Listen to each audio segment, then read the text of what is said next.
বিগত সরকারের সময় আইনের শাসন না থাকায় জঙ্গল সলিমপুরে সন্ত্রাসীরা রাষ্ট্রের ভেতর রাষ্ট্র তৈরি করেছে বলে জানিয়েছেন স্বরাষ্ট্রমন্ত্রী।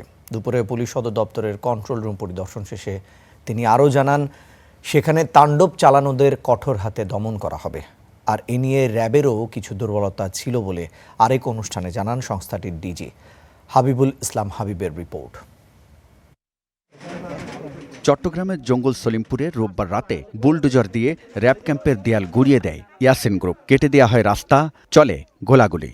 দীর্ঘ 17 বছর দেশে কোনো আইনের শাসন ছিল না, দুর্বৃত্তায়নের একটা মহামারী ছিল। পুলিশ হেডকোয়ার্টারে এসে এ নিয়ে কথা বলেন স্বরাষ্ট্রমন্ত্রী। হামলার নেপথ্যের কারণ তুলে ধরে তিনি জানান, চাঁদাবাজি ও সন্ত্রাসীদের বিরুদ্ধে জিরো টলারেন্স সরকারের। এই জায়গাটা একটা প্রশাসনিক এবং বিভিন্ন নিরাপত্তা বাহিনীর, শৃঙ্খলা বাহিনীর একটা হাব, ট্রেনিং সেন্টার হয়ে উঠবে। সেই জায়গাটায় যাতে সন্ত্রাসীরা তাদের যে আড্ডা ছিল সেটা আবার পুনরায় রাখতে পারে, সেজন্য তাদের চেষ্টা আছে।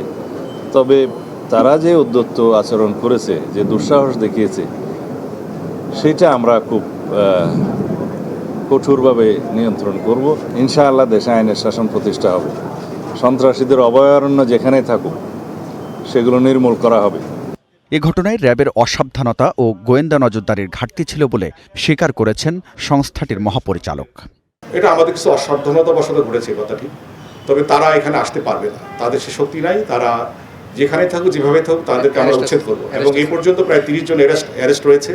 অন্যদিকে সীমান্তে কাঁটাতারের বেড়া প্রসঙ্গে এক প্রশ্নের জবাবে মন্ত্রী জানান, দু একটি বিচ্ছিন্ন ঘটনা ঘটলেও দেশ অস্থিতিশীল হওয়ার মতো পরিস্থিতি সৃষ্টি হয়নি।